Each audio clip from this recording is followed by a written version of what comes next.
Battle Through the Heavens. By Heavenly Silkworm Potato. Kabanata 966. Nabunyag ang Demon Puppet. Ang mga salita ni Xiaoyan ay naging sanhi ng pagkagulat sa buong arena. Bagamat ang kanyang pagganap kanina ay labis na nakakagulat, tila hindi sapat para sa kanya na umasa sa lakas na iyon upang makipag-usap sa isang elite pick 4-star Daozang sa ganitong paraan.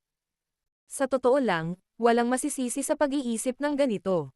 Sa kasalukuyang edad ni Xiaoyan, mararamdaman ng karamihan na medyo katawa-tawa na maniwala na kaya niyang talunin ang isang Wind Lightning Pavilion Elder na matagal nang naging kilala. Bukod dito, ninakaw din ni Xiaoyan ang lihim na kasanayan ng Wind Lightning Pavilion.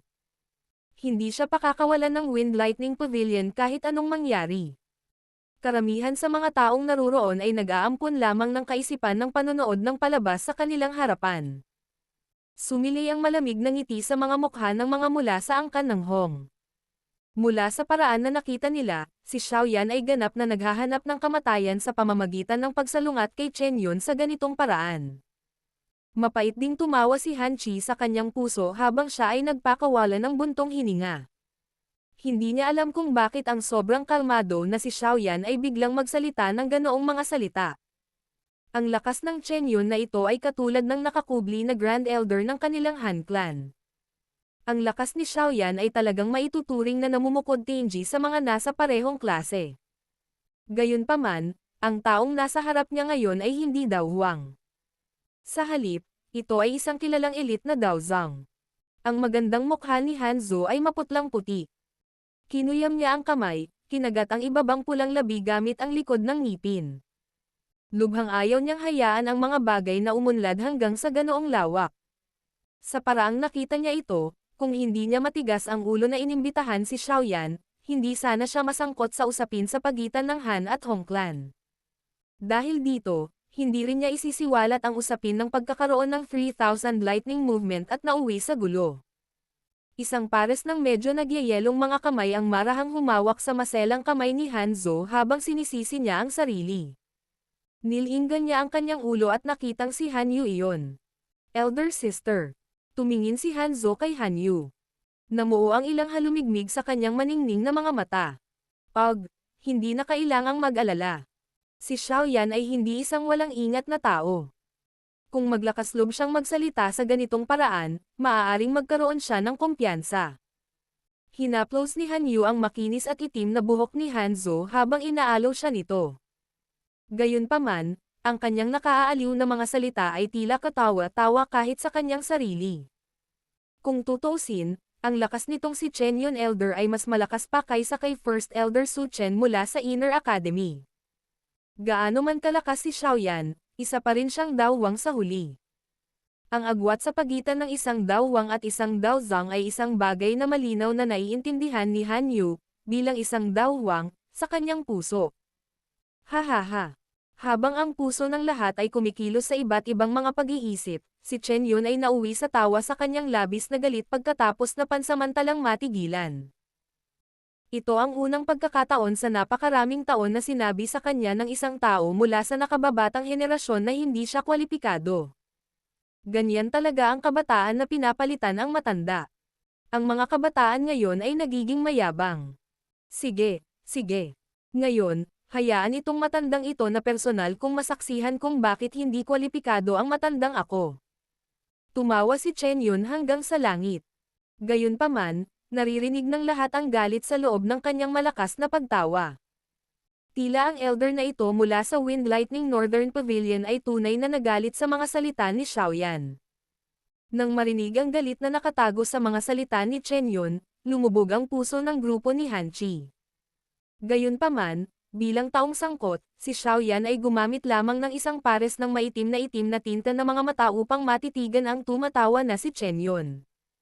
May lamig na bahagyang kumikislap sa loob nila.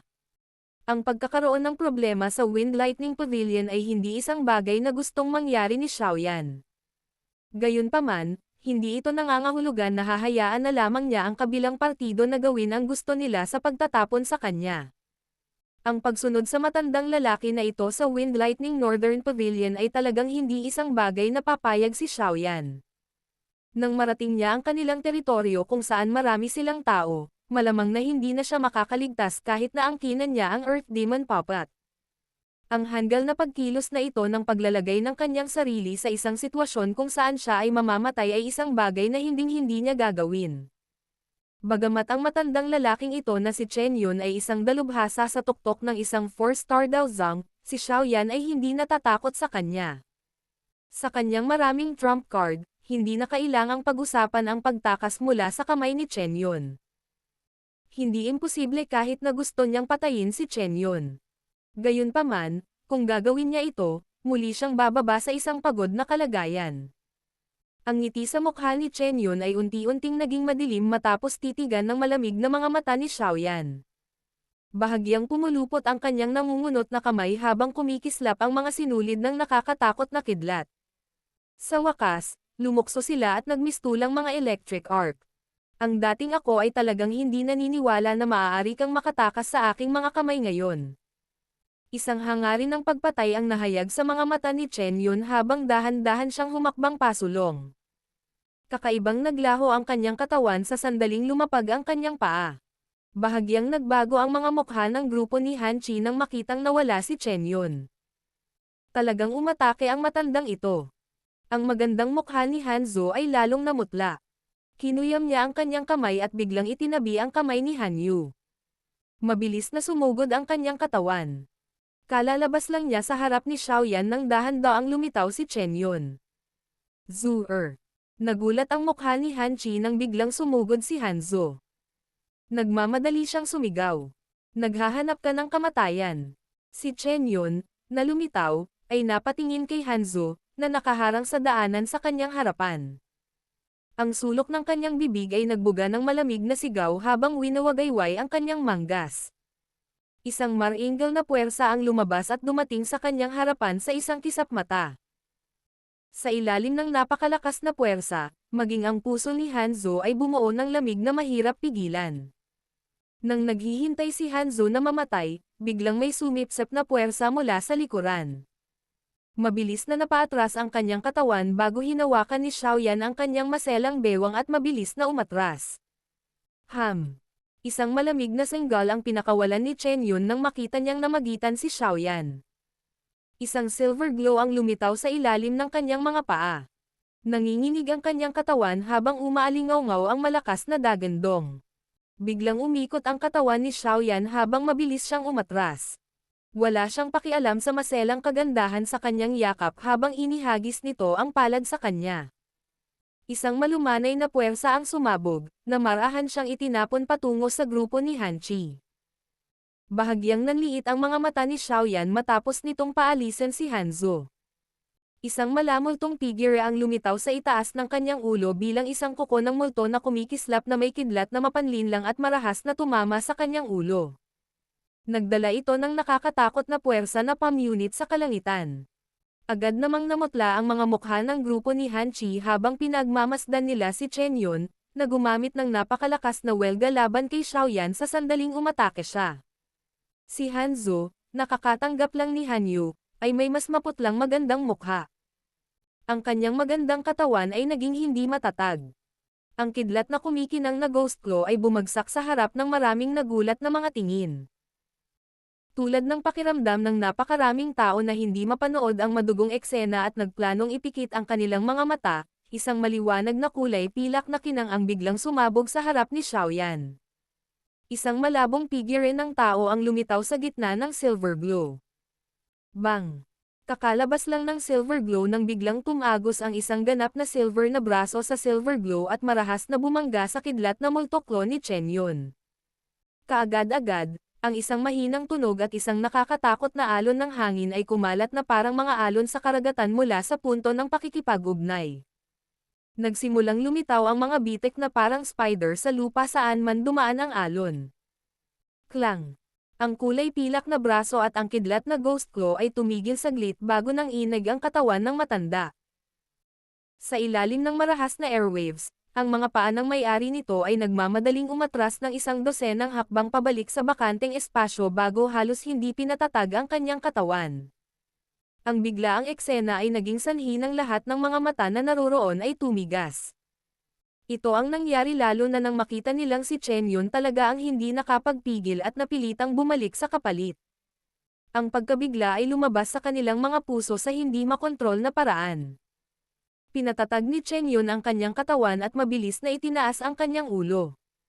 May kung anong pagtataka rin ang lumitaw sa kanyang mukha, na natatakpan ng layuning pagpatay. Ang kanyang mga mata ay matamang nakatitig sa pilak na kumikinang habang nagsasalita sa malalim na boses. Sino ka? Ito ay usapin ng aking Wind Lightning Pavilion. Mangyaring huwag makialam. Ang silver glow ay dahan-daang nagkalat sa ilalim ng focus ni Chen Yun.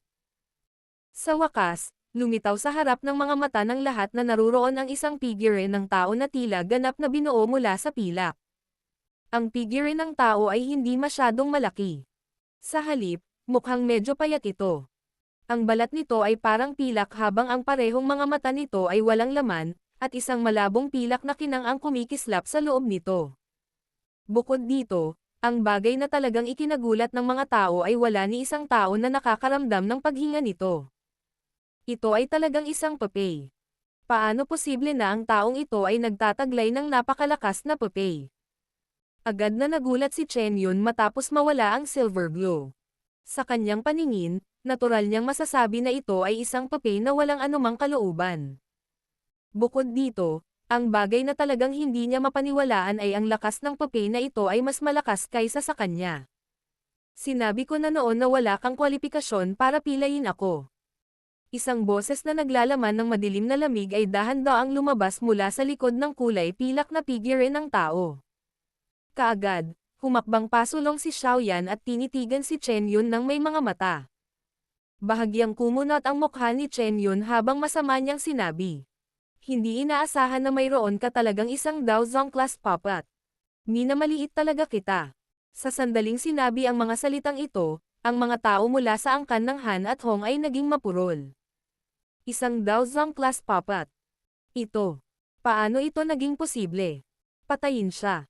Walang ekspresyon si Xiaoyan. Biglang itinuro ng kanyang daliri si Chen Yun habang dahan-dahan siyang nag-uutos. Kakarinig pa lang ng boses ni Xiaoyan nang tumapak sa lupa ang Earth Demon Puppet sa kanyang harapan. Sa pamamagitan ng tunog na shu, nag-transform ito sa isang magaan na figure na umaakyat patungo kay Chen Yun. Ang pagkilos na ito ng ganap na pag-asa sa pisikal na bilis nito upang magdulot ng sonic boom sa daan ay naging sanhi ng lahat ng nanonood dito na hindi makapagsalita. Nadurog ang puso ni Chen Yun habang sinisingil ang Earth Demon Puppet. Matapos ang maikling palitan kanina, alam niyang mas malakas ang lakas ng puppet na ito kaysa sa kanya. Napakalakas ng pisikal na katawan nito na nakakatakot. Bukod pa rito, wala itong kahit katiting na pakiramdam ng sakit. Kung talagang lalaban ang isa, tiyak na walang kalaban-laban si Chen Yun. Hong Li, pipigilan ko ang papay na ito. Papatayin mo ang brat na iyon. Kapag namatay siya, natural na titigil ang papay. Kapag natapos na siya, ibibigay ko itong Daozong class puppet sa iyong angkan ng Hong. Nagmamadaling umiwas si Chen Yun nang kumislap ang kulay pilak. Sabay iyak niya. Noong una ay nagulat si Hong Li nang marinig niya ito. Agad na bumungad sa kanyang mga mata ang isang kasakiman na mahirap itago. Ang isang Daozong class puppet ay nagkakahalaga ng buong Hong clan na todo-todo para makuha. Old Chen, mangyaring mapanatag. Ako mismo ang kikilos at papatayin ang brat na ito upang maghayganti para sa aking anak, na nasugatan niya.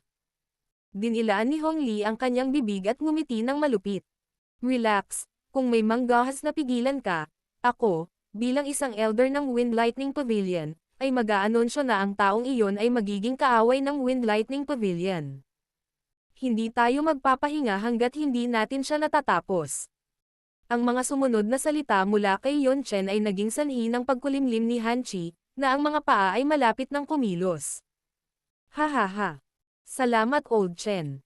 Isang malakas na tawa ang pinakawalan ni Hong Li habang tuwang-tuwa siyang nakatingin kay Han Chi. Pagkatapos nito, ipinakita niya ang isang malupit na ngiti sa walang malasakit na mukha ni Xiaoyan. Ang kanyang madilim at malamig na boses ay puno ng walang kapantay na hangarin sa pagpatay. Brat, relax, Babaliin ko muna ang lahat ng iyong apat na paa at hahayaan kang matikman ang tinatawag na kapalaran na mas masahol pa sa kamatayan. Battle Through the Heavens. Kabanata 967. Pagkubkob ng Hong Clan. Ang hangarin ng pagpatay ay sumili din sa walang ekspresyong mukha ni Xiaoyan habang nakatingin kay Hong Li na humahakbang ng may mabangis na ngiti. Ang mga taong ito mula sa angkan ng Hong ay talagang mapot. Hong Li, hindi ka ba nahihiya sa pag-atake sa isang tao mula sa nakababatang henerasyon gamit ang iyong katayuan? Tumingin si Han Chi sa maputlang mukha na si Han Zhu sa gilid bago hindi sinasadyang sumigaw ng may galit na galit. Huminto sandali si Hong Li. Sinulyapan niya si Han Chi at malamig na tumawa. Anong nakababatang henerasyon? Ang kanyang lakas ay maihahambing sa kahit na sa henerasyon natin. Han Chi, kung ang iyong angkan ng Han ay gustong makialam, maaari kang humakbang pasulong hanggat hindi ka natatakot sa Wind Lightning Pavilion na magbabayad sa iyo pagkatapos nito. Hihihi. Naging berde ang mukha ni Han Chi nang marinig ang banta sa sinabi ni Hong Li. Gayunpaman, hindi talaga siya nang ahas na makialam.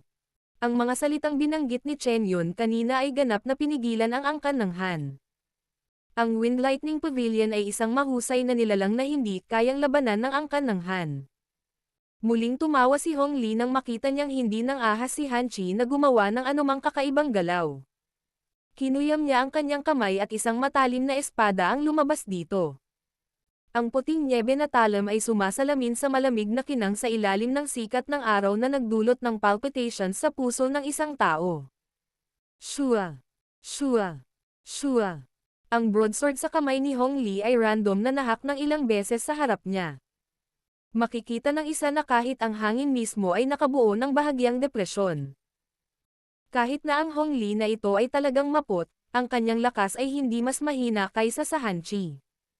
Ayon sa hula ni Xiaoyan, malamang na ang taong ito ay isa ring eksperto na may kalahating paa sa klase ng Daozang.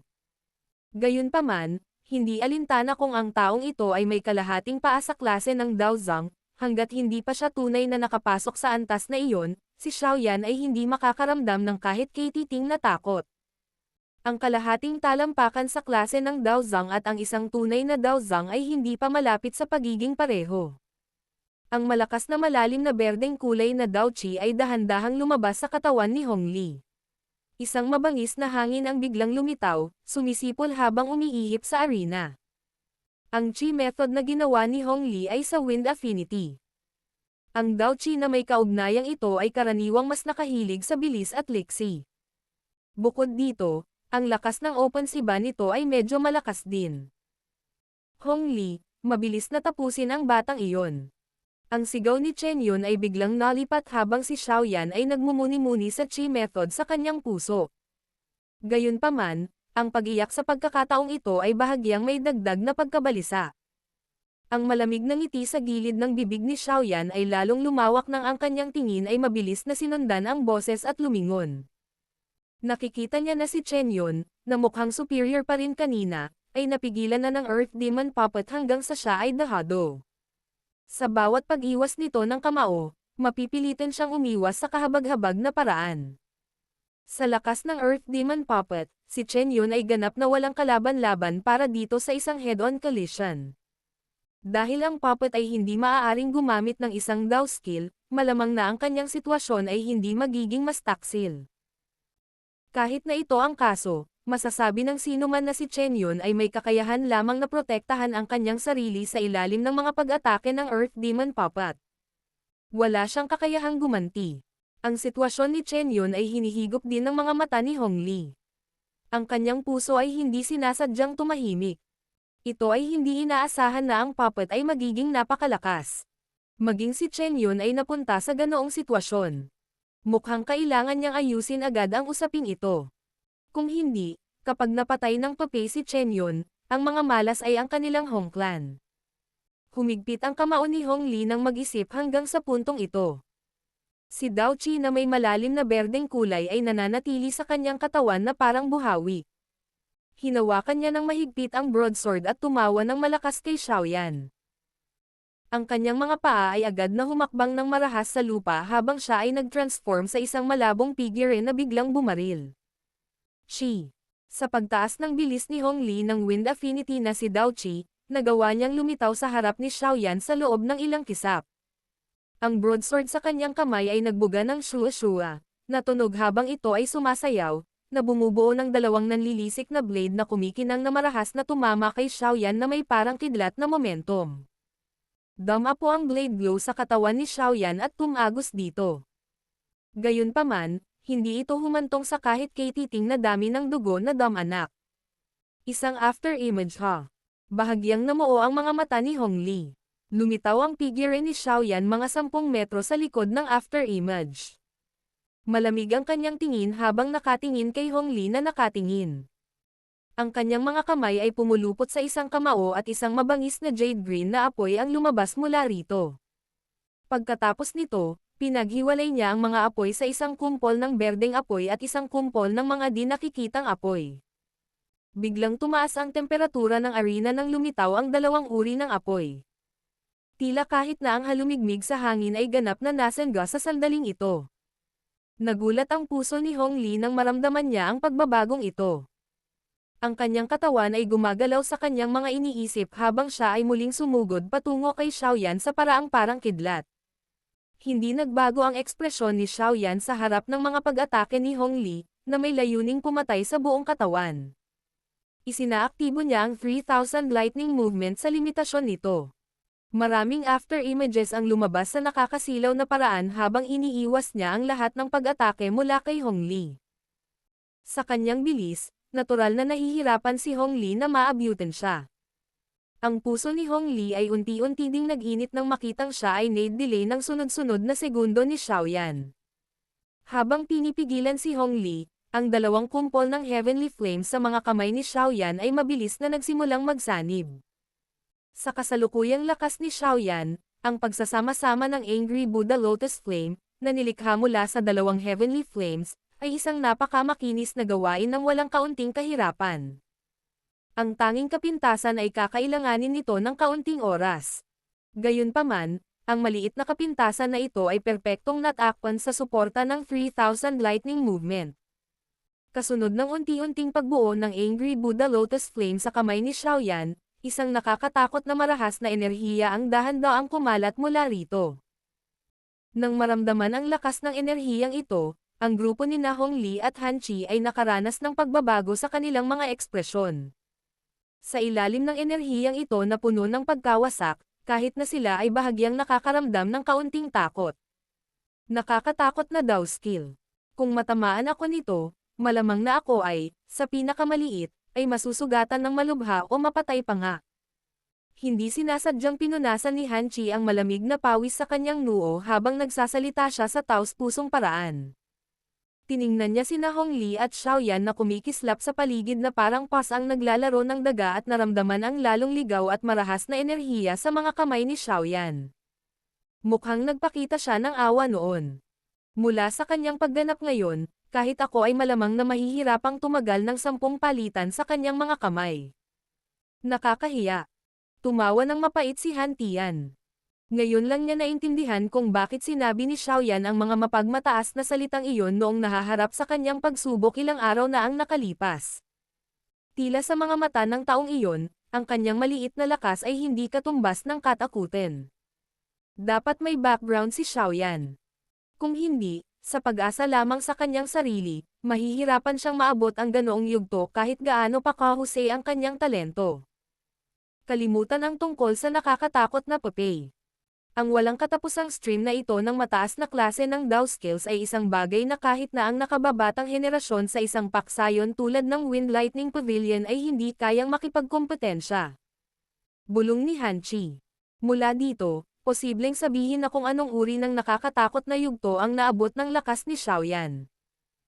Gayunpaman, ito ay isang pagtatansya lamang.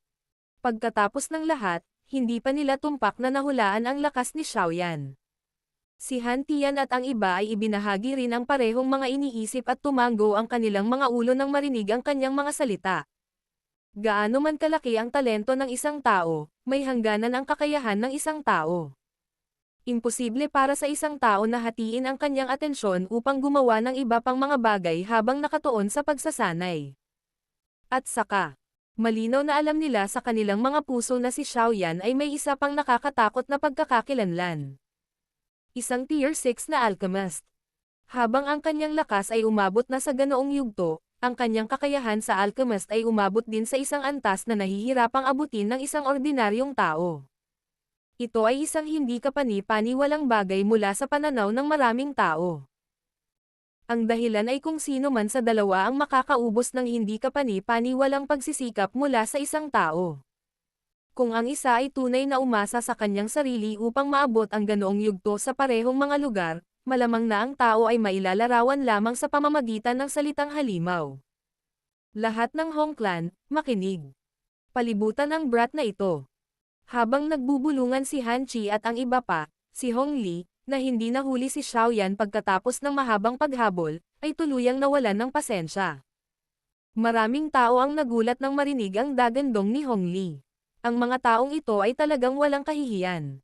Kalimutan ang tungkol sa pananakot sa isang mas bata sa kabila ng kanilang edad. Ngayon, gusto nilang i-bully ang iba gamit ang mga numero. Ang mukha ng Hong Clan na ito ay ganap na nawala ngayon. Ilang mga eksperto mula sa angkan ng Hong ay nag-alinlangan sandali matapos marinig ang dagandong ni Hong Li. Gayunpaman, maaari lamang silang magdikit ng kanilang mga ngipin, tumigas ang kanilang mga mukha, at sumulong. Mga walang hiyang bastos kayo. Nang makita ang mga aksyon ng angkan ng Hong, si Hanzo, na medyo naging kalmado, ay agad na nagpakita ng galit na galit.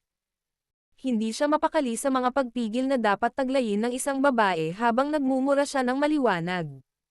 Gusto niyang muling mag-charge forward, ngunit hinawakan siya ni Han Chi. Ama, nakatulong si Xiaoyan sa ating angkan ng Han. Hindi ba pwedeng wala na lang tayong magagawa? Nagpupumigla si Hanzo habang nagtatanong. Bakit ang kulit mo ngayon? Kung pupunta ka, magiging pabigat ka lang ni Xiaoyan at hahatakin mo siya ngayon. Nakakatulong ba ito sa kanya? Kumunat ang noo ni Han Chi at saway. Kinagat lamang ni Hanzo ang kanyang ibabang pulang labi at napatigil nang marinig ito. Sinubukan niyang ipaliwanag. Siya ay isang taong inimbitahan ko. Hindi ako basta-basta nakatayo sa tabi at panoorin siyang mamatay. Huwag mo akong bigyan ng mga salita. Sa tingin mo ba hindi ko alam ang iniisip mo? Ngumuso si Han Chi. Hindi niya sinasadyang ngumiti at bumuntong hininga nang makita niya ang medyo nahihiyang magandang mukha ni Hanzo. Habang nagtatalo sila sa panig ng angkan ng Han, ang 10 dagdag na eksperto mula sa angkan ng Hong ay bumuo ng isang bilog na bomb alot kay Xiaoyan sa loob nito. Nagdulot ito ng kahirapan kay Xiaoyan na gamitin ang kanyang liksi upang umiwas. Tumakbo ka. Hindi ka ba masaya na tumatakbo na parang kuneho? Kapag naputol na ng matandang ako ang iyong mga paa, makikita ko kung paano ka tumakbo.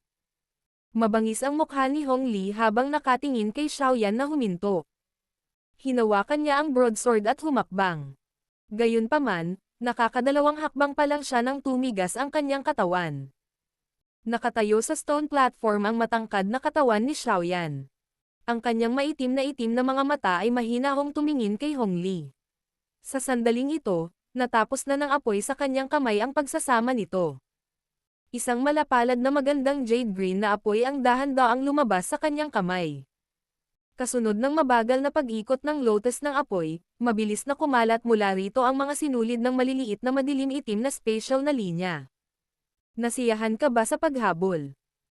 Tiningnan ni Xiaoyan ang naninigas na mukha ni Hong Li bago sumulyap sa mga eksperto mula sa angkan ng Hong sa loob ng 10 metrong radius mula sa kanya. Napaangat ang sulok ng kanyang bibig sa isang malapad na malamig na ngiti habang mahinang nagtanong. Hilahin pabalik. Bahagyang nanliit ang mga mata ni Hong Li habang sumisigaw siya sa mahigpit na paraan. Huli na. Napangiti si Xiaoyan. Ang kanyang katawan ay unti-unting naglaho sa paraang parang multo habang ang Jade Green Fire Lotus ay nanatili sa orihinal nitong lugar. Pagkatapos nito, biglang sumabog ang isang maliwanag na kristal na kumikinang, na nagdadala ng mapanirang lakas. Battle Through the Heavens. Kabanata 968. Mapagpasyahang pagpatay. Bang! Isang malakas na tunog na nakakapukaw ng kaluluwa ang sumabog sa entablado. Kasabay nito, Ang napakalaking jade green na alon ng apoy ay nagdala ng napakalaking momentum habang ito ay tumalsik mula sa punto kung saan ito sumabog sa paraang parang baha habang naglalabas ng malakas na putok. Sa sandaling ito, ang buong Skystone stage ay nagsimula ng matinding manginig. Maraming bitek na makapal sa braso ang walang tigil na kumakalat mula sa mga punto kung saan umabot ang alon ng apoy. Ang bilis ng pagkalat ng alon ng apoy ay napakabilis. Sa loob ng ilang paghinga, naabutan nito ang mga eksperto mula sa angkan ng Hong na nakapaligid kay Xiaoyan kanina. Ang alon ng apoy ay umikot at nilamon silang lahat na parang isang dambuhalang mabangis na hayop. Chi-chi. Ang malakas na tunog ng pagtalsik ng mga dugo ay ibinubuga mula sa loob ng alon ng apoy. Kaagad, mahigit 100 figure ang tila nakaranas ng matinding suntok habang lumipad sila pabalik. Nagdaos-dos ang kanilang mga katawan sa lupa, na bumubuo ng 100 metrong haba ng madugong peklat na bumulaga sa puso ng isang tao. Ang kumakalat na alon ng apoy ay tila bomb alot sa higit sa kalahati ng Skystone stage. Ang isang hindi mabilang na bilang ng mga tao ay pinunasan ang pawis, na lumitaw dahil sa mataas na temperatura, sa kanilang mga noo na may nanginginig na mga kamay. Nanginginig ang kanilang mga labi habang nakatingin sa alon ng apoy na dumaan bago tahimik na naglaho. Napuno ng gulat na ekspresyon ang kanilang mga mata. Sa ilalim ng mapanirang lakas na iyon, naramdaman nila ang isang uri ng takot na kumakalat sa kaibuturan ng kanilang mga kaluluwa. Iyon ang takot sa kamatayan. Sa ilalim ng pagsabog ng Fire Lotus, naramdaman nila ang isang sinulid ng aura ng kamatayan. Mabuti na lang at hindi kumalat ang fire wave sa mga upuan ng mga manunood. Gayunpaman, ang mataas na temperatura na naibuga ay naging sanhi pa rin ng ilang mga tao sa harap na hilera na makaramdam ng init ng kanilang katawan. Naglabasan pa ng chi ang ilan sa kanilang mga damit at nagapoy sa sarili, na ikinagulat nila hanggang sa paulit-ulit silang napasigaw sa gulat. Ang kumakalat na alon ng apoy ay nagpatuloy ng halos 1 minuto bago huminto. Natakpan ng makapal na alikabok ang kalahati ng Skystone stage, na naging sanhi ng kahirapan sa isa na makita kung ano ang eksaktong nangyari. Biglang umihip ang simoy ng hangin habang tumatagos ang alikabok sa lugar. Dala nito ang mabibigat na alikabok habang lumilipad patungo sa langit bago naanod sa malayong lugar. Kasunod ng pagkalat ng alikabok, ang loob ng Skystone stage ay sa wakas ay lumitaw sa harap ng mga mata ng lahat. Gayunpaman, ang kanilang mga mata ay tumigas at naging mapurol nang tumingin sila. Ang tanging nakikita lang nila ay isang hukay, daan-daang talampakan ang diametro, na lumilitaw sa napakalaking arena sa ibaba. Maraming linyang parang ugat sa labas ng hukay.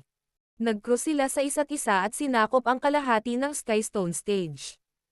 Maraming mga tingin ang nakatitig sa napakalaking hukay sa mapurol na paraan. Ilang sandali, ang buong Skystone stage ay bumaba sa tahimik na kawalang paniwala. Ang ganitong nakakatakot na pagkawasak ay nilikha ng isang batang dawhang. Bilang mga residente ng Tianbei City, ang mga taong nakaupo sa lugar na ito ay may disenteng pangunawa sa tigas ng Skystone stage. Naiulat na ang napakalaking arena ng bato na ito ay maaaring magtiis sa pag-atake ng isang piling dawzang. Gayunpaman, mula sa hitsura ng eksenang lumitaw sa kanilang harapan, maaaring iyon ay isang maling alingaungaw o ang pag-atake kanina ay lumampas na sa pag-atake ng isang ordinaryong elite na dawzang. Ang mga taong nakaranas ng nakakatakot na eksena kanina ay mas hilig sa pangalawang posibilidad. Kahit na ang pag-iisip ng isang dawhang na nagtatangkang magpakita ng isang pag-atake na maihahambing sa isang elite na dawzang ay maaaring mukhang hindi makapaniwala, ang napakalaking hukay sa kanilang harapan ay nagsabi sa kanila na ito nga ang katotohanan.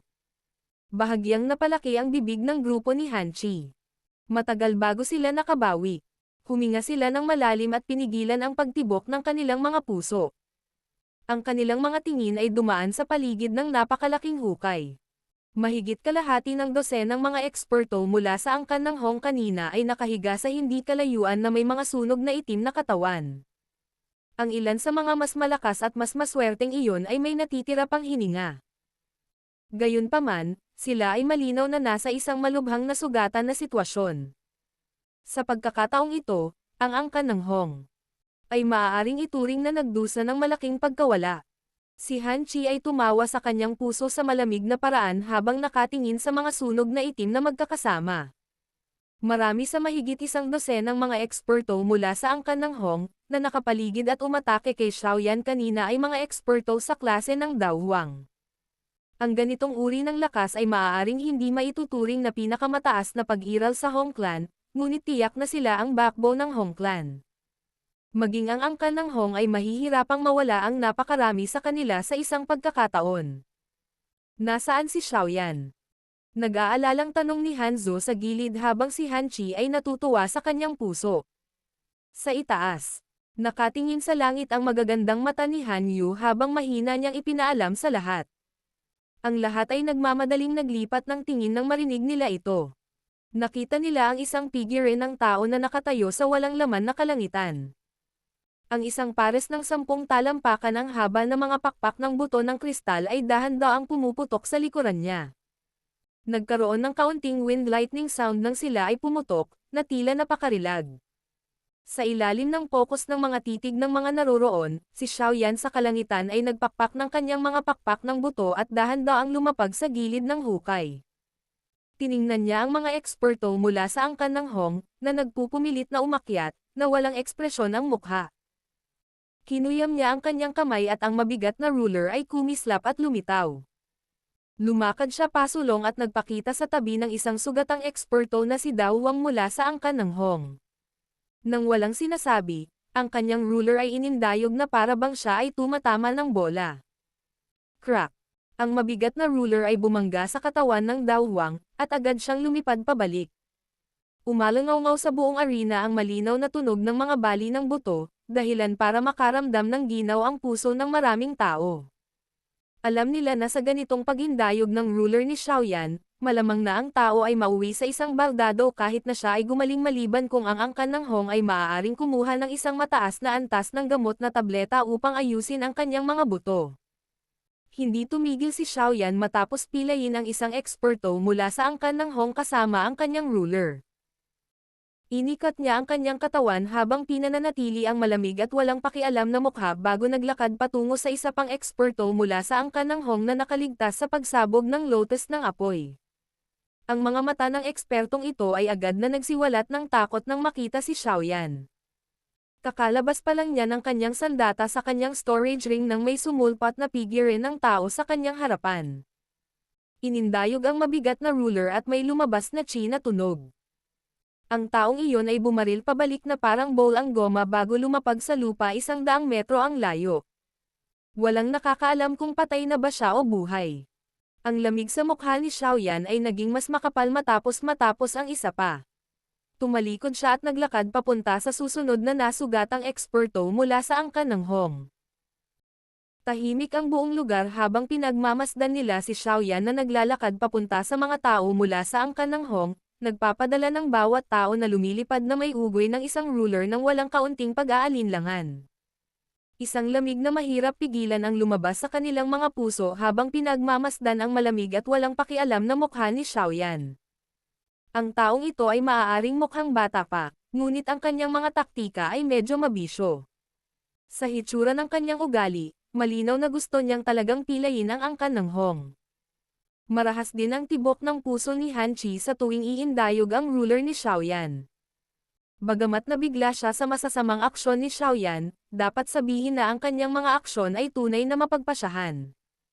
Pagkatapos ng usapin ngayon, alam na ni Xiaoyan na ang Hong Clan at siya ay tiyak na nasa isang sitwasyon kung saan ang dalawa ay hindi magpapahinga hanggang sa mamatay ang isa. Dahil ito ang kaso, natural na hindi niya iiwan ang angkan ng Hong nang may anumang lakas upang maghayganti sa kanya. Si Xiaoyan ay hindi magpapabagal ng kahit kay titing na awa laban sa kanyang mga kaaway. Sa pamamagitan lamang ng tunay na paghagupit sa angkan ng Han sa kaibuturan nito magagawa niyang putulin ang pangangailangang mag-alala tungkol sa kanila sa hinaharap. Walang masisisi sa bagay na ito. Kung gusto talaga ng isang tao na makahanap ng taong masisisi, dapat sisihin ang Hong Clan sa pagkakaroon ng hangarin na pagpatay sa kanya. Bang!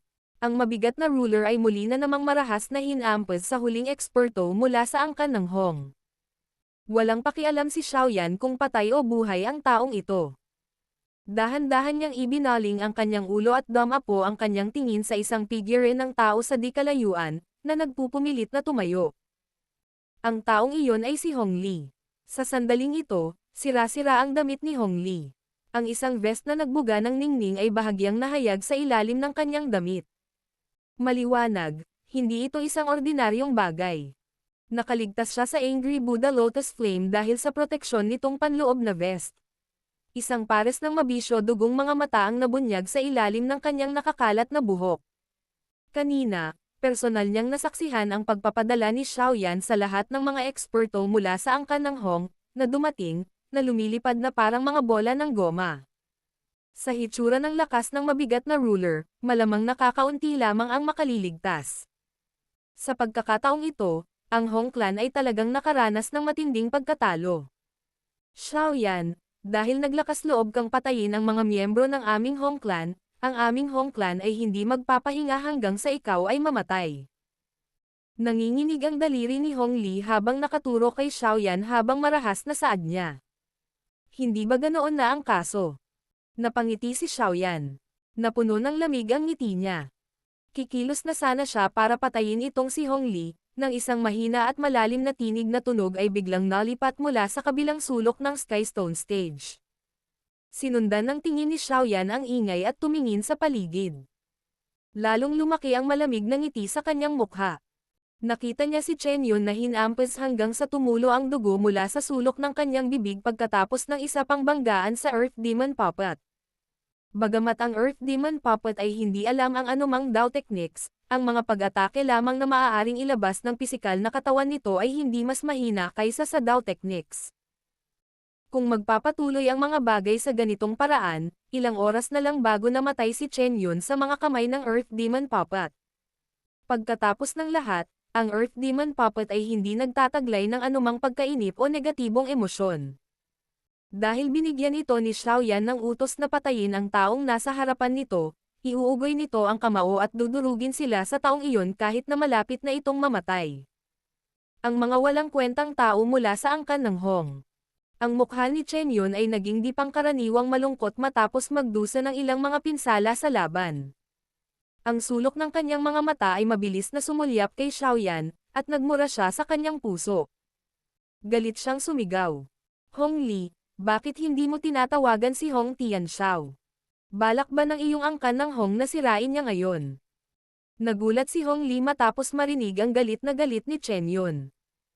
Ang kanyang tingin ay marahas na dumapo kay Xiaoyan habang siya ay nagsalita sa isang siksik na paraan.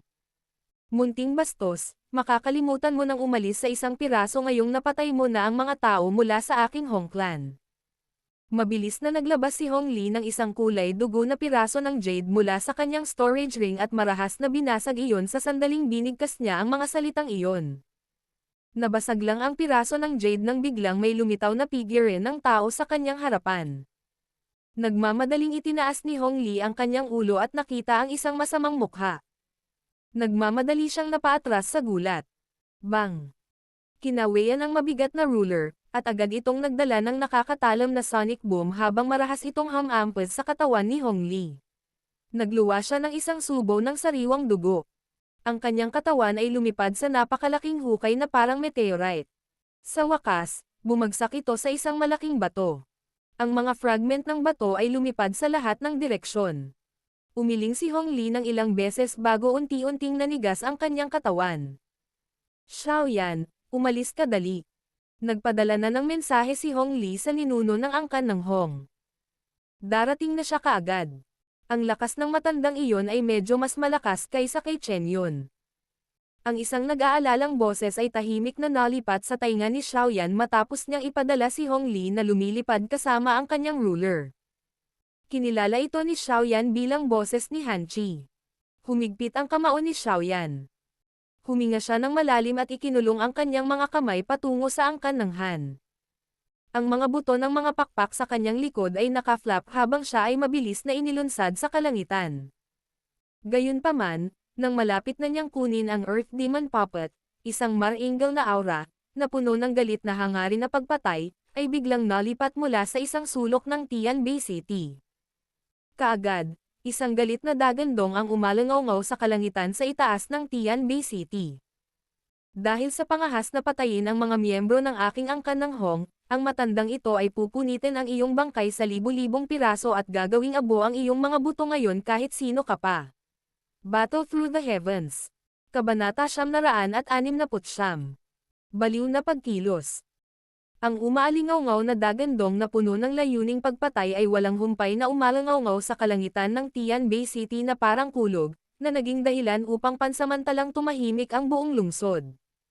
Maraming mga titig na bahagyang may pagkagulat ang ipinutok sa direksyon na pinanggalingan ng boses. Ang dagandong ay natural na umabot sa Skystone Stage. Kaagad, ang lahat ay nagbuga ng sunod-sunod na alon ng mga tandang. Sinundan ng kanilang mga tingin ang direksyon kung saan nagmula ang boses bago tuluyang huminto sa itaas ng sambahayan ng Hong Clan. Talagang si Hong Tianxiao ito. Sa hindi inaasahang pagkakataon, napukaw din siya sa pagkakataong ito. Ang Xiaoyan na iyon ay malamang na maging malas sa pagkakataong ito. Ang Hong Tianxiao na iyon ay usap-usapan na isang 5-star Daozang. Ang kanyang lakas ay mas higit pa kaysa kay Chen Yun mula sa Wind Lightning Pavilion. Bagamat si Xiaoyan ay may tulong ng Popeye, tiyak na hindi niya kayang labanan ang pag-atake ng dalawang elite na Daozang.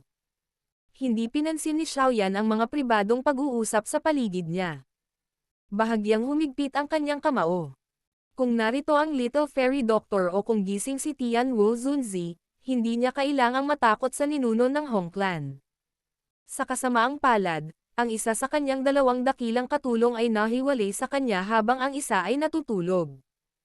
Talagang nahirapan si Xiaoyan na talunin ang dalawang elite na Daozang sa pamamagitan lamang ng pag-asa sa Earth Demon Puppet maliban kung ginamit niya ang Angry Buddha Lotus Flame na nabuo mula sa 3 Heavenly Flames.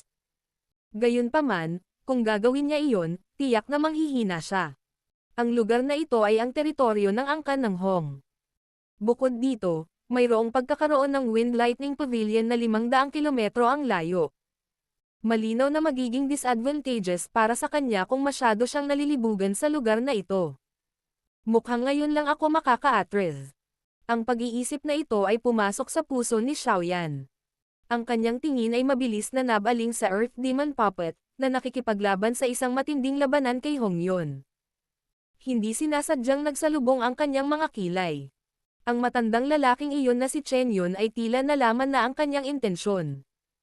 Sa sandaling ito, bigla niyang ginawa ang lahat upang guluhin ang Earth Demon Puppet, sinusubukang pigilan ito na makuha ni Xiaoyan. Naghahanap ka ng kamatayan. Nanlamig ang mga mata ni Xiaoyan nang makita niya ang mga kilos ni Chen Yun. Nababatid ang biglaang pagsulong ng layuning pumatay sa puso ni Xiaoyan. Ang katawan ng Earth Demon Puppet ay biglang nagpakawala ng nakasisilaw na kulay pilak na kinang. Ang bilis ng pag-atake nito ay biglang tumaas habang ang magkabilang kamay nito ay parang mga martilyo na marahas na dumurog kay Chen Yun, na nagpakawala ng nakakatakot na puwersa. Bahagyang nagbago ang ekspresyon ni Chen Yun nang maramdaman ang biglaang pagtaas ng bilis ng Earth Demon Puppet. Nagmamadali niyang mananiebra ang lahat ng Dao Qi sa loob ng kanyang katawan. Sa kabila nito, nanginginig ang kanyang katawan sa tuwing nabangga nito ang Earth Demon Puppet. Isang pamamanhid na pakiramdam ang ipinapadala mula sa kanyang braso. Kalokohan. Ano ba talaga ang ginawa ng puppet na ito? Ang pisikal na lakas nito ay talagang nakakatakot. Ang puso ni Chen Yun ay hindi sinasadyang nakaramdam ng pagkabigla nang maramdaman niya ang sakit na ipinadala mula sa kanyang braso. Xiaoyan, umalis ka na dali. Huwag ka nang mag-antala pa. Huli na kung maaantala ka pa. Ang nag-aalalang boses ni Han Chi ay tahimik na naililipat noong kinokontrol ni Xiaoyan ang Earth Demon Puppet, na nagpapataas sa bilis ng pag-atake nito. Napailing na lang si Xiaoyan nang marinig niya ang paalala ni Han Chi. Naramdaman niya na nalock siya ng isang aura na puno ng layuning pumatay. Kahit na siya ay tumalikod at umalis ngayon, ang kabilang partido ay mabilis na maabutan siya. Isang liwanag ang kumislap sa mga mata ni Xiaoyan habang ang kanyang kamay ay biglang humawak patungo sa napakalaking hukay. Lumakas ang isang puwersa ng pagsipsip at hinayla ang katawan ni Hong Li mula rito. Hinawakan ni Xiaoyan ang kanyang katawan at pinagmasdan siya. Agad namang nagpakawala ng malamig na tawa si Xiaoyan at sinabing, "Talagang malakas ang buhay mo. Hindi kita kayang patayin kahit na matapos ang lahat ng ito." Ngunit, ganoon din. Ang mga talukap ng mata ng walang malay na si Hong Li ay kumaibot nang marinig ang mga salita ni Xiaoyan. Gusto niyang idilat ang kanyang mga mata, ngunit ang kanyang malubhang pinsala ay naging dahilan para sumuko na lamang siya pagkatapos ng walang kwentang pagtatangka. Umalangaw sa kalangitan ang matalim na tunog ng rumaragas ang hangin pagkatapos mahawakan ni Xiaoyan si Hong Li. Kaagad, isang malabong figure ang mabilis na bumaril patungo sa Skystone Stage sa paraang parang kidlat. Ang maitim at siksik na hangarin sa pagpatay na kumalat sa figure ay maaaring maramdaman sa kabila ng malaking distansya sa pagitan. "Brat, ibaba mo si Hong Li. Kung hindi, mamamatay ka." Nakita ng figure ng tao ang taong hinawakan ni Xiaoyan ng kanyang mga kamay mula sa malayo. Kaagad, ang isang galit na dagandong ay muling ipinadala. Si Chen Yun, na masakit na nagtitiis, ay nakadama ng kagalakan sa kanyang puso nang marinig ang dagandong na ito. Ang kanyang peripheral sight ay sumulyap at nakita nga ang figure ni Hong Tianxiao. Siya ay nagmamadaling sumigaw, "Old Hong, ang mga tao mula sa iyong angkan ng Hong ay namatay na lahat sa kamay ng batang ito." Mabilis na patayin siya. Bang! Biglang nabasag ng silver glow ang blockade ni Chen Yun nang kalalabas lang ng mga salitang iyon sa kanyang bibig at isang kamao ang marahas na hamampad sa kanyang braso.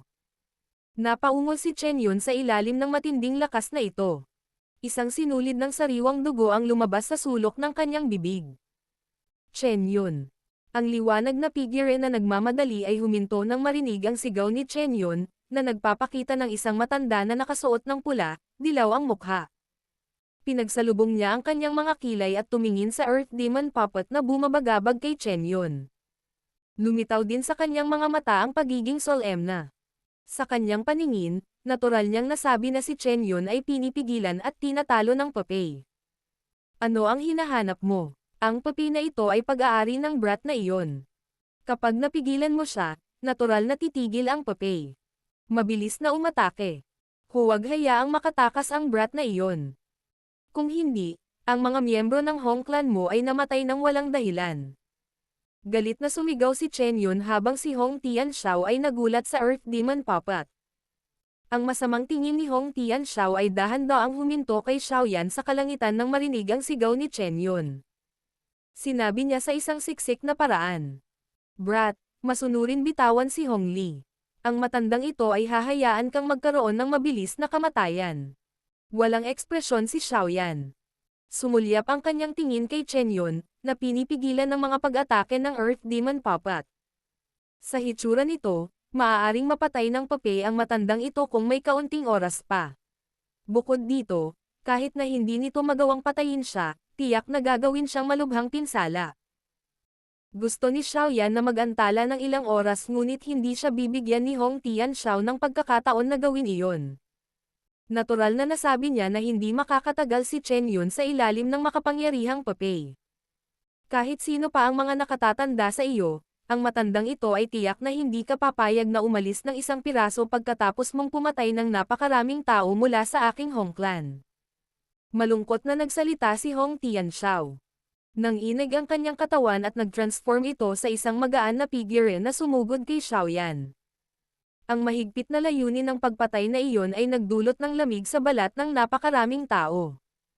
Ang mga mata ni Xiaoyan ay matamang tumitig kay Hong Tianxiao, na sumugod, bago siya biglang nagpakawala ng malamig na ngiti. Nakadikit ang palad niya sa dibdib ni Hong Li habang nakahawak sa balikat niya. Pagkatapos nito, ginamit niya ang lahat ng kanyang lakas upang marahas na ihagis si Hong Li sa paraang katulad ng paghagis ng shot put. "Matanda, nagtago ako ng nakatagong puwersa sa loob ng katawan ni Hong Li. Kung hindi mo siya maabutin at malutas ito, tiyak na mamamatay siya kapag sumabog ang nakatagong puwersa." Tumawa ng malakas si Xiaoyan pagkatapos itabi si Hong Li. "Shi." Ang liwanag na figure na mabangis na naniningil kay Xiaoyan ay biglang tumigil. Nag-alinlangan sandali si Hong Tianxiao bago siya nagpakawala ng galit na galit. Tumalikod siya at mabilis na hinabol ang direksyon na itinapon ni Hong Li. Bagamat gumagalaw ang kanyang katawan, Isa pang dagandong, na puno ng layuning pagpatay, ay ipinadala sa mga tainga ni Xiaoyan. Brat, gagamitin ko ang pangalan ng ninuno ng angkan ng Hong para sumumpa na isa-isa kong babaliin ang lahat ng buto sa katawan mo at hahayaan kang matikman kung ano ang pakiramdam ng hindi mabuhay o mamatay. Ganap na hindi pinansin ni Xiaoyan ang marahas na dagandong ni Hong Tianxiao. Marami na talaga siyang narinig na katulad na pagbabanta. Gayunpaman, walang nakakaalam sa kanila kahit ngayon. Kakatalikod lang ni Hong Tianxiao nang biglang bumaril kay Chen Yun ang masamang tingin ni Xiaoyan. Ang sulok ng kanyang bibig ay naangat sa isang madilim at malamig na arko nang biglang lumipad ang kanyang mga sil ng kamay. Ang makapangyarihang Dao Qi ay mabilis na naipon. Biglang lumubog ang puso ni Chen Yun nang maramdaman niya ang mga kilos ni Xiaoyan. Halos hindi na niya kayang harapin ang pag-atake ng Earth Demon Puppet. Kung sasali si Xiaoyan sa sandaling ito, malamang na ang kanyang kapalaran ay isang kaayla hilakbot. Itong matandang bastos, paano kung mamatay ang lalaking iyon? Isa lang siyang basura, anong kailangan para iligtas siya? Galit na galit lang naisusumpa ni Chen Yun si Hong Tianxiao sa kanyang puso habang siya ay nagpapanik. Hindi rin niya inaasahan na sa harap ng dalawang elite na Daozang na nagpapakita ng kanilang sarili, hindi pinili ni Xiaoyan na tumakas kaagad. Sa halip, inilihis niya ang isa sa kanila at itinoon ang kanyang lakas sa pakikitungo sa isa. Nakakabaliw ang ganitong uri ng buong lakas na taktika. Bang! Ang isa pang suntok na may nakakatakot na lakas ay marahas na pinalipad, at ikinalat ang maringaw na Dao Qi sa harap ni Chen Yun, niyugyug siya hanggang sa patuloy siyang umatras. Isang pakiramdam ng panganib ang bumangon sa puso ni Chen Yun habang ang kanyang mga yapak ay nagmamadaling bumalik. Namilog ang gilid ng kanyang mga mata at tanging isang malabong figure ang makikita sa kanyang likuran.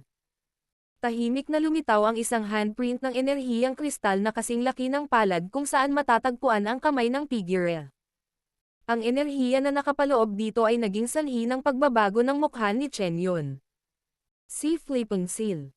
Galit na sumigaw si Xiaoyan sa kanyang puso. Ang hand seal ay inilabas sa paraang parang kidlat, at tumama sa isang nakamamatay na punto sa likod ni Chen Yun. Ang mukha ni Chen Yun ay naging sobrang pangit nang maramdaman niya ang pag-atake na nagmumula sa kanyang likuran. Kung ito ay nangyari sa isang normal na oras, tiyak na hindi mahirap para sa kanya na umiwas. Gayunpaman, sa sandaling ito, ang kamao ng Earth Demon Puppet ay tinatakan ang espasyo sa paligid niya. Hindi niya nagamit ang kanyang liksi na Dao skills. Ang tanging nagawa niya ay ang pag-igting ng kanyang mga ngipin at mabilis na tumalikod. Isang maringal na talon na tulad ni Dao Qi ang bumaril mula sa magkabilang kamay niya. Bang! Mabangis na nagbanggaan ang maringal na Dao Qi at ang Flipping Seal. Nang inig ang katawan ni Xiaoyan at nagmamadali siyang umatras ng mahigit 100 hakbang. Sa kabilang banda, umatras lang ng isang hakbang si Chen Yun. Gayunpaman, ang namumutla na niyang mukha ay lalong namutla. Si Chen Yun ay wala pang oras upang makapagpahinga pagkatapos ng isang hakbang pabalik ng ang isang ligaw at marahas na lakas, na naging sanhi ng pagbabago ng kanyang ekspresyon, ay lumitaw sa isang parang kidlat na paraan sa kanyang likuran. Pagkatapos nito, walang awa nitong hinampas ang balikat niya. Grog! Sa wakas ay hindi na nakatiis si Chen Yun pagkatapos ng matinding suntok na ito. Isang subo ng sariwang pulang dugo ang iniluwa. Ang kanyang katawan ay humaplo sa lupa, na bumubuo ng isang peklat na 12-12 metro ang haba. Ang Earth Demon Puppet ay patuloy na sumugod matapos ang katawan ni Chen Yun ay umalis. Hinawakan nito ang braso ni Chen Yun at binali ang daliring sinuot niya sa kanyang storage ring sa harap ng hindi mabilang na bilang ng mga nabiglaang titig. Mahigpit na hinawakan ng Earth Demon Puppet ang sirang daliri at tumigil sa paglulunsad ng anumang pag-atake. Sa halip, mabilis itong sumugod sa kinaroroonan ni Xiaoyan. Sa wakas, inilagay ito ni Xiaoyan sa kanyang storage ring gamit ang isang kaway ng kanyang kamay. Ang storage ring na natanggal sa daliri ni Chen Yun ay nahulog din sa kamay niya. Hahaha! Salamat sa regalo mo, Elder Chen. Hinawakan ni Xiaoyan ang storage ring at tumawa ng malakas. Ang kanyang tingin ay sumulyap sa hilagang kalangitan. May galit na aura na mabilis na nagmamadali mula sa direksyong iyon. May nadiskubre ka bang kulang? Isang malamig na tawa ang tumunog habang mabilis na ibinoka ni Xiaoyan ang mga buto sa likod niya. Gamit ang isang flap ng buto pakpak, siya ay tumaas sa langit, at umalis. Munting bastos, ang Wind Lightning Pavilion ko ay hindi titigil sa paghabol sa iyo hanggang sa ikaw ay mamatay. Pilit na tiniis ni Chen Yun ang matinding sakit na ipinadala mula sa kanyang daliri. Pulang dugo ang magkabilang mata niya habang marahas na kinagat ng kanyang mga ngipin ang dulo ng kanyang dila. May iniluwa na dugong essence. Ang dugo ay may mahinang kidlat na kumikislap sa loob nito. Sa isang masamang tingin kay Xiaoyan, ikanaway niya ang kanyang kamay at ang essence blood lightning glow ay nahati sa dalawa. Ang isa sa kanila ay tumagos patungo kay Xiaoyan habang ang isa naman ay lumipad patungo sa katimugang kalangitan. Ang essence blood na dumating ay nabigla kay Xiaoyan. Pinalawak niya ang kanyang mga pakpak at ang kanyang katawan ay umangat sa langit sa paraang parang kidlat. Gayunpaman, ang essence blood lightning glow ay hindi pangkaraniwang mabilis. Sa isang iglap, bumaril ito sa katawan ni Xiaoyan. Ang essence blood lightning glow ay walang nagawa upang maging sanhi ng kaunting discomfort kay Xiaoyan nang ito ay pumasok sa kanyang katawan. Bahagyang kumunot ang noo niya habang ang marahas na tinig ni Chen Yun ay muling ipinadala. Nataman ka ng blood lightning seal ng Wind Lightning Pavilion ko. Mahahanap ka ng Wind Lightning Pavilion ko kahit saan ka tumakas. Munting bastos, gusto kong makita kung saan ka makakapagtago. Sasamahan kita hanggang dulo. Malamig na tumawa si Xiaoyan nang marinig ang mga salita ni Chen Yun. Ang kanyang tingin ay tumigil saglit sa mga miyembro ng angkan ng Han. Pagkatapos nito, ibinaba niya ang kanyang mga buto, at nagbagong anyo, na mabilis na tumakas patungo sa kalangitan sa itaas ng Tianbei City, bago nawala sa isang kisap mata. Battle Through the Heavens. Kabanata 970. 3,000 Lightning Illusionary Body. Isang sinag ng liwanag ang biglang sumiklab sa ganap na walang ulap na asher na kalangitan sa napakabilis na paraan. Nilaybot ng mga mata ng figure ang malayong kalangitan bago tumingin sa likuran niya. Noon lang bumagal ang figure at bumulong. Sa pamamagitan ng pagpapakawala sa kakayahan ng buto ng pakpak sa limitasyon nito, malamang na maging si Hong Tianxiao ay hindi na makakahabol. Bukod dito, si Chen Yun ay nasaktan ng kapwa namin ng Earth Demon Puppet. Kahit papaano, hindi siya makakahabol sa loob ng maikling panahon. Kaya, hindi niya kailangang matakot ng labis. Hanggat hinahabol siya ng matandang iyon ng mag-isa, hahayaan niyang subukan niya ang lakas ng Earth Demon Puppet. Muling bumagal ang figure ni Xiaoyan habang ang pag-iisip na ito ay dumaan sa kanyang puso. Inikat niya ang kanyang katawan at tumingin sa malayong direksyon ng Tianbei City. Gayunpaman, hindi isang solong figure ang lumitaw kahit na pagkatapos ng ilang sandali. Agad naman siyang umiling. Talagang maingat ang matandang ito. Nagagawa niyang panatilihin ang kanyang makatuwirang disposisyon sa kabila ng sobrang galit. Tila ang matandang ito ay talagang nagtataglay ng mahusay na karanasan sa pakikipaglaban. Dahil hindi na siya naghahabol ngayon, malamang na hinihintay niyang gumaling si Chen Yun. Ang taong iyon ay isang taga-Wind Lightning Pavilion. Malamang ay may access siya sa maraming nakapagpapagaling na medicinal pill. Sa kanyang mga sugat, malamang na gumaling siya pagkatapos ng maikling panahon.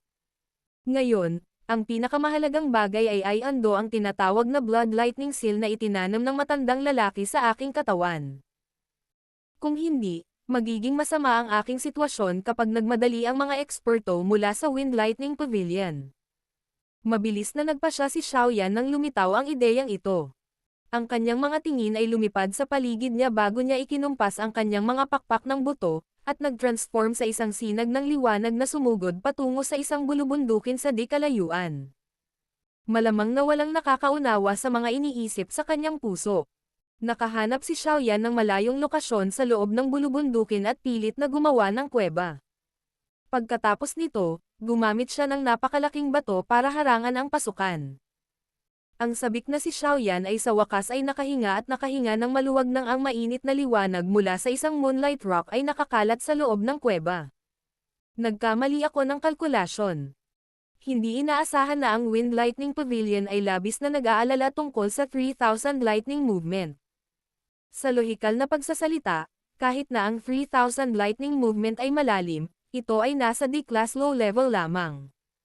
Walang dahilan para sa Wind Lightning Pavilion na ito na ituring ang isang agility na daw teknik ng klase na ito bilang isang kayamanan na hindi mahawakan ng sinuman. Sinapo ang kanyang noo, at mapait na tumawa.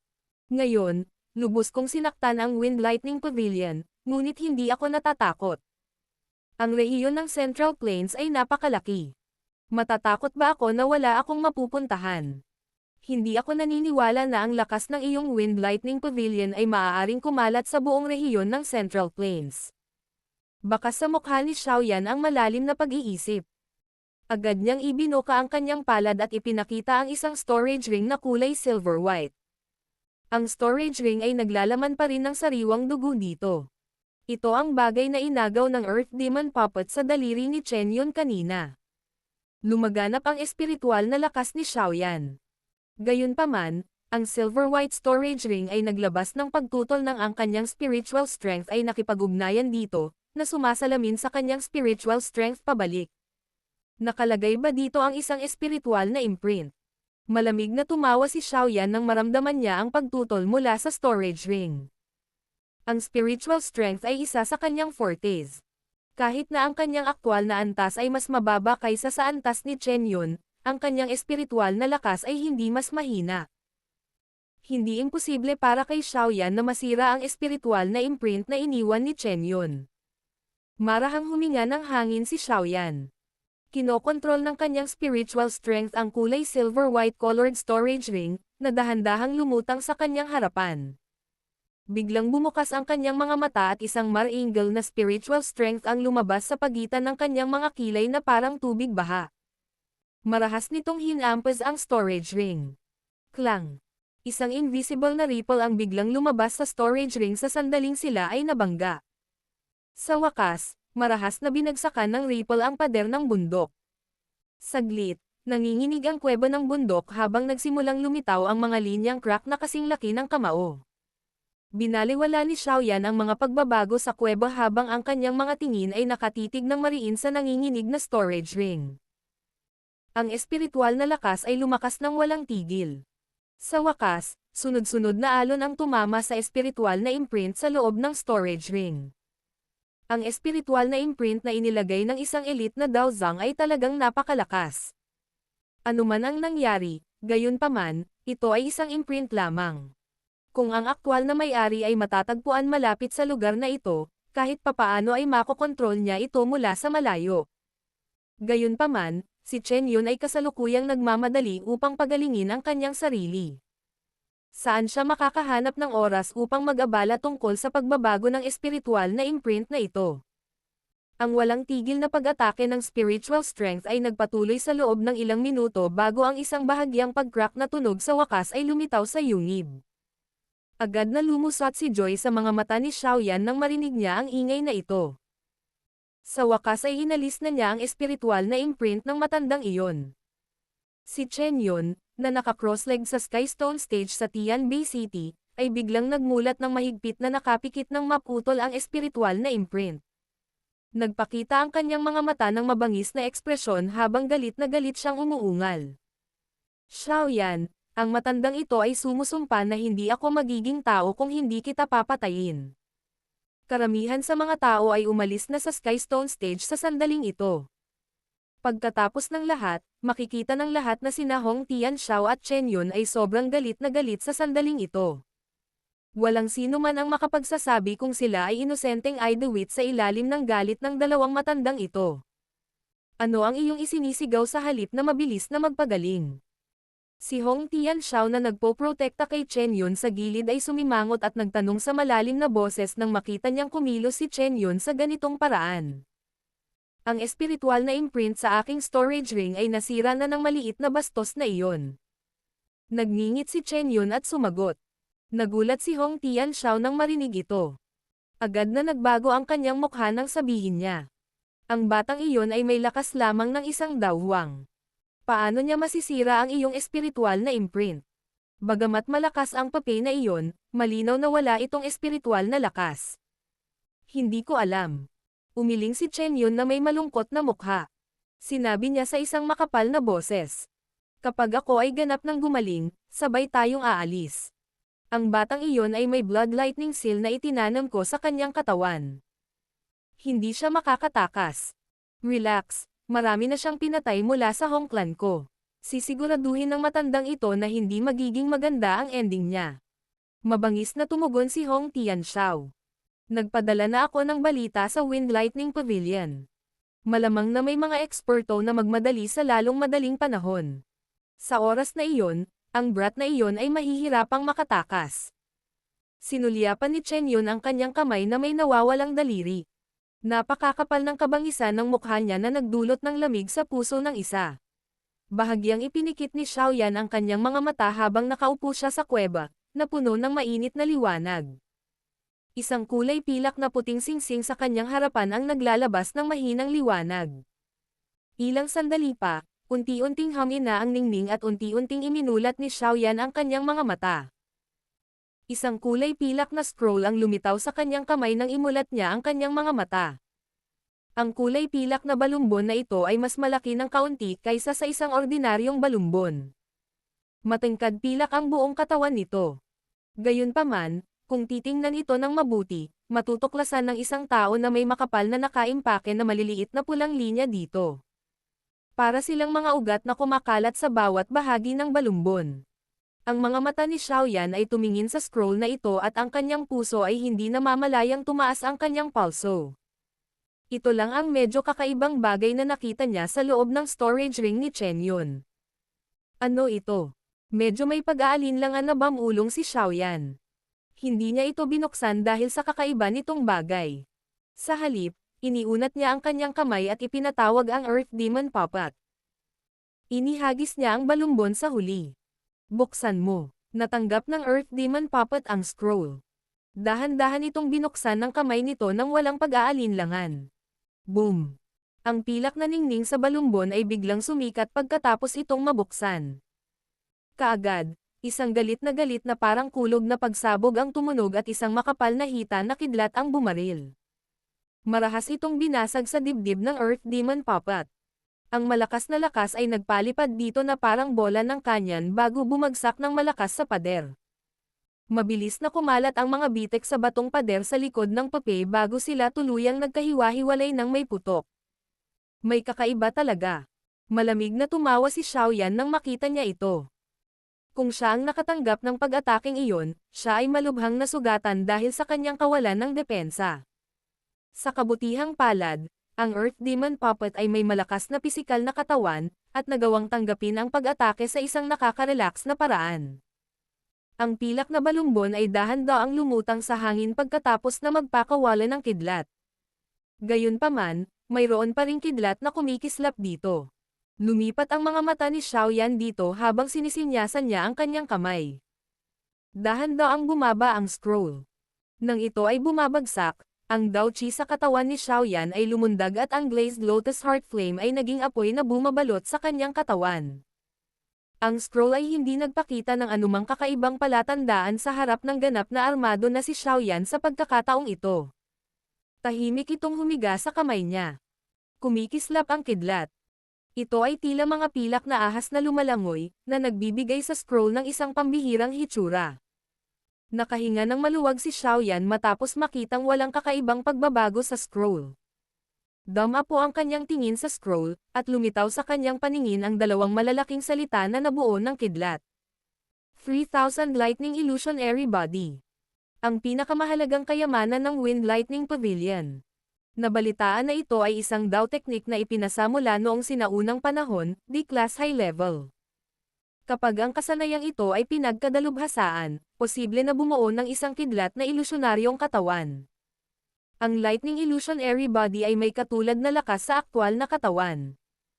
Hanggat hindi namamatay ang aktwal na katawan, hindi masisira ang ilusyonaryong katawan.